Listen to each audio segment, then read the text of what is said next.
Hey guys, it's me, Rich. Now, what if the organization America trusted to fight hate was secretly bankrolling it? You're about to find out how the Southern Poverty Law Center, the self-appointed moral umpire of the nation, has been federally indicted for allegedly funding millions of dollars to the Ku Klux Klan and neo-Nazi groups. And if you stick with me till the end of this video, you will see that this story goes way deeper than a financial scandal. We're talking about shell companies, coordinated rally logistics, a decade-long cover-up, and a political narrative that may have been manufactured from the very start. Let's get into it. Hey guys, welcome back to RPW Media. Look, you should check out our live stream tomorrow night. Friday nights at 6 p.m. Eastern, we do a live stream for about 3 hours. And we go over interesting stories of the week that we really didn't have time to get into. So we read them, we analyze them politically, and we have a blast making fun of everyone involved. In the chat, you're going to have a really good time. So check it out. All right. Let's be honest with each other for a second. If this story is true, and right now it is a federal indictment, it's not a rumor. This may be one of the most astonishing political scandals in modern American history. On Tuesday, the DOJ announced that a federal grand jury had indicted the Southern Poverty Law Center for allegedly making millions of dollars in fraudulent payments to members of the KKK and other neo-Nazi groups. And I know it sounds like something you're going to dismiss as fringe internet conspiracy talk, but here's the thing. It isn't. And before this is over, you're going to wonder how this stayed hidden for as long as it did, because nobody wanted to look at it. All right, so the Department of Justice, they had a federal grand jury in Alabama. So the FBI and the IRS were involved, and the organization at the center of it is the very same group that spent decades acting as America's moral superior. According to Acting Attorney General Todd Blanche, the 11-count indictment claims that over the last 10 years, the left-wing nonprofit paid at least $3 million to 8 people connected to far-right extremist organizations. That's not chump change, guys. $3 million to the people they claim to be fighting, and nobody was supposed to know about it. Think about what that actually meant for a moment. Not just the money. Think about everything that was built on top of this organization's reputation, because the story is about to get a whole lot more specific. I mean, there were laws that were created because of the things that this organization, SPLC, had published, right? People's reputations, their livelihoods were destroyed because this organization decided to call them a racist, all right? So the DOJ's own statement, this was filed with the Office of Public Affairs. It says, between 2014 and 2023, the SPLC secretly funneled more than $3 million in donated funds to individuals who were associated with various violent extremist groups, including the KKK, Aryan Nations, and the National Socialist Party of America. A grand jury in Montgomery, Alabama, returned an indictment charging the SPLC with 11 counts of wire fraud, false statements to a federally insured bank, and conspiracy to commit concealment money laundering. The FBI investigated with assistance from the IRS Criminal Investigation Division. And then active AG Todd Blanche said something that cuts right to the heart of it. He said, the SPLC is manufacturing racism to justify its existence, using donor money to allegedly profit off Klansmen cannot go unchecked. Now, this Department of Justice will hold the SPLC and every other fraudulent organization operating within the same deceptive playbook accountable. No entity is above the law. Isn't that what the Democrats always say? No one is above the law except them. Manufacturing racism to justify its existence. That's what it was doing. It would pay a bunch of these radical alt-right people, that has nothing to do with conservatism, by the way, to do racist stuff so that they could trash them and say, look what they did over there. Give us more money. Now sit with that for a minute. FBI Director Kash Patel went even further. He said, the SPLC allegedly engaged in a massive fraud operation to deceive their donors, enrich themselves, and hide their deceptive operations from the public. They lied to their donors, vowing to dismantle violent extremist groups, and actually turned around and paid the leaders of these very extremist groups, even utilizing the funds to have these groups facilitate the commission of state and federal crimes. Holy mackerel. That is illegal. And this is an ongoing investigation against all individuals involved, end quote. So let's stop right there and just absorb what's being alleged here, guys. People who wrote checks to the SPLC, who thought they were donating to fight hatred, may have been unknowingly financing it. That is a complete moral inversion of everything the organization publicly stood for. And if you think the story can't get more specific, oh, get ready, because it absolutely does. One of the recipients connected to this scheme received approximately $270,000 over 8 years. Guys, over $250,000. That person, whose identity has not been made public in the 14-page indictment, was connected to the 2017 Unite the Right rally in Charlottesville, Virginia.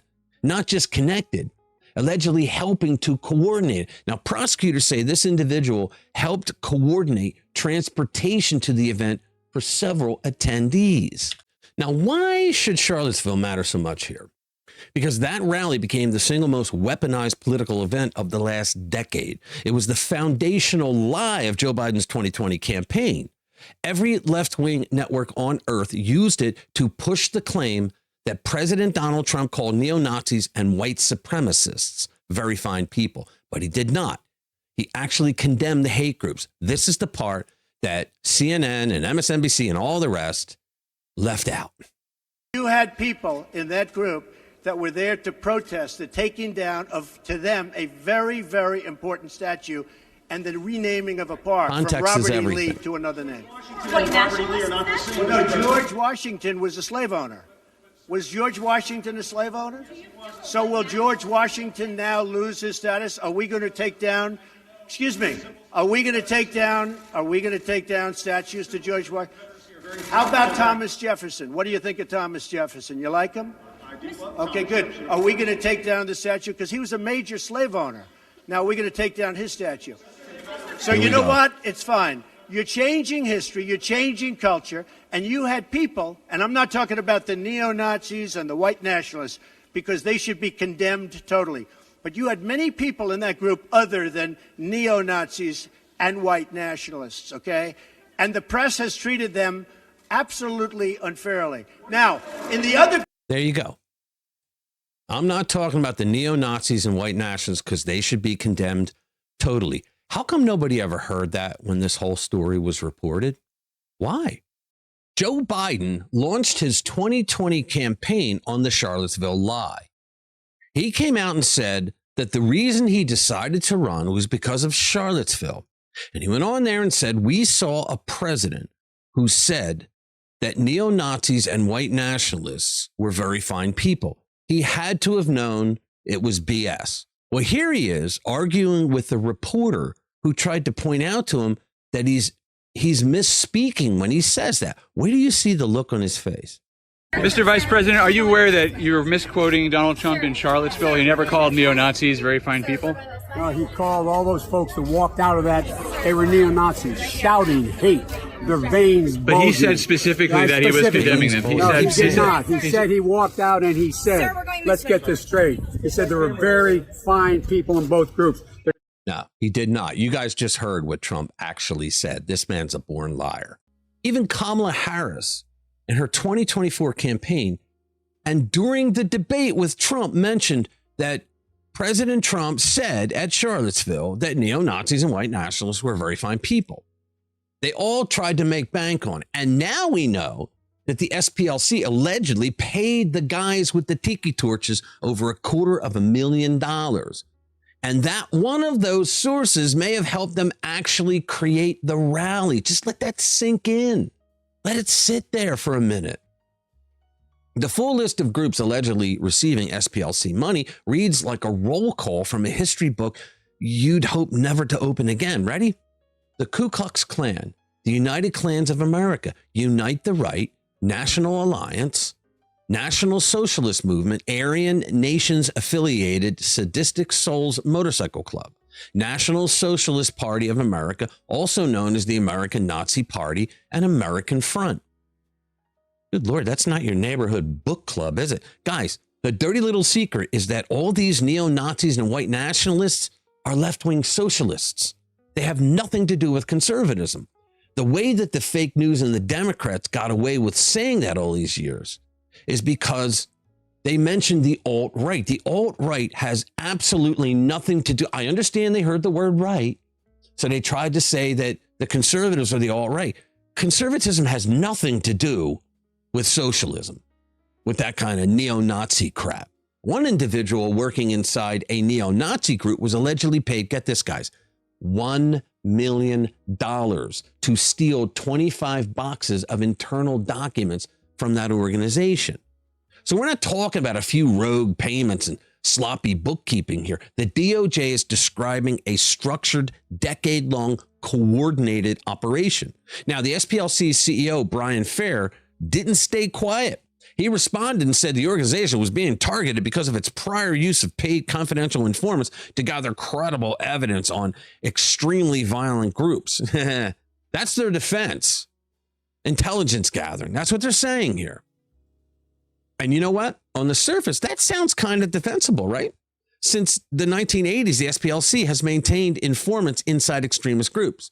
Law enforcement agencies do this routinely. Infiltration and intelligence are legal and sometimes necessary. But here's where the story turns. And this is the pivot point for the entire case. Acting AG Todd Blanche said during the press conference that the nonprofit never told law enforcement it was paying off the KKK or other extremist organizations. It never told law enforcement. And prosecutors say these so-called field sources were not just passive observers. They were engaged in the active promotion of racist groups. Guys, come on. Several of these same people were appearing in the SPLC's public-facing extremist file webpage, being denounced by name as hate group members, or privately cashing in checks from the very organization denouncing them. They got to make more money. Well, pay out some money to some of these groups and get them to do crazy things, then report on them. We just stop them. More money floods in. That's the scam. Blanche summed it up plainly, saying, as the indictment describes, the SPLC was not dismantling these groups. It was instead manufacturing the extremism it purports to oppose by paying sources to stoke racial hatred. Now, I keep saying allegedly because we haven't seen the evidence yet. Oh, but we will. All right, we will. We know there is a federal grand jury indictment on them, which means that they had to have been convinced to go against one of the most revered among the civil rights people organizations around. It's not just bad accounting, guys. It's a complete moral collapse that these guys were involved in this. And then Blanche said something he clearly wanted on the record, anticipating exactly the kind of partisan dismissal that this story will get. He said, there is nothing political about this indictment or this investigation. He added that the investigation preceded the Trump administration and that Joe Biden's DOJ had made the decision in the end to not pursue it. Of course not, because of how heavily Biden exploited the Charlottesville narrative over and over again as president. He did it every single time. And a matter of fact, he constantly talked about white supremacy as the biggest domestic terror problem in America. All right. Meanwhile, most Americans were genuinely wondering where all these white supremacists were hiding because nobody ever seemed to encounter one. Any of them. Now we may have a partial answer, though. Some of them were allegedly on the payroll. FBI Director Patel described the mechanics of the scheme in detail. He called it a widespread, decade-long, multi-million-dollar fraud hidden through a banking network, shell companies, and fake business entities. The fake entities allegedly used to move the money included a Center Investigative Agency, or CIA, which is impressively on the nose, Fox Photography, right? Northwest Technologies, Tech Writers Group, and Rare Books Warehouse, which, according to the indictment, conducted no actual business. They were all shell corporations to funnel money. Honestly, it sounds like someone ran out of fake company names halfway through, if you ask me. The indictment includes 4 counts of making false or misleading statements to a federally insured bank, 6 counts of wire fraud connected to payments totaling $13,905, and count number 11, conspiracy to commit money laundering. These are serious crimes, guys. And crucially, donors were never told that some of their donated funds were used for the benefit of the violent extremist groups, or that some of the donated funds would be used in the commission of state and federal crimes. Think about that. Trust. That is exactly what this case is about. Now, and this matters, guys. Allegations are not convictions. Everyone, including the SPLC, deserves due process. Well, the liberals don't think Donald Trump did, but Donald Trump's DOJ is giving them due process. The indictment represents the government's charges, not the facts. All right? The evidence will provide for the facts. But here's something that I think is unavoidable. For decades, the SPLC functioned as the unofficial arbiter of who was and who wasn't a hate group in America. Media outlets cited them. Politicians quoted them. Was there quid pro quos going on between both entities? Nonprofits deferred to them. Their hate map shaped policy debates and donor decisions all across the country. And now federal prosecutors are alleging that the entire operation, at least in part, was a machine designed to manufacture the very extremism it claimed to oppose and try to stamp out. To keep the outrage alive, if you will, to keep the donors writing checks, to keep the money flowing. Were they actually fighting extremism or just making money from it? If even half of this proves true, this isn't just a financial scandal. It's an institutional one. It's a moral one. It means the moral authority used to silence critics, label organizations, and influence the national conversation may have been built, at least in part, on a lie. Here's the upside. And yes, there is an upside. The system worked. A grand jury convened, an indictment was returned, federal prosecutors stood at a podium and named names. That's not nothing. That's actually the country doing exactly what it's supposed to do. And whatever the verdict ultimately is, the truth is now in the light. And in America, that still matters. All right, so tell me what you think in the comments below. I love hearing from you guys. Thank you for watching. I'll see you in the next one.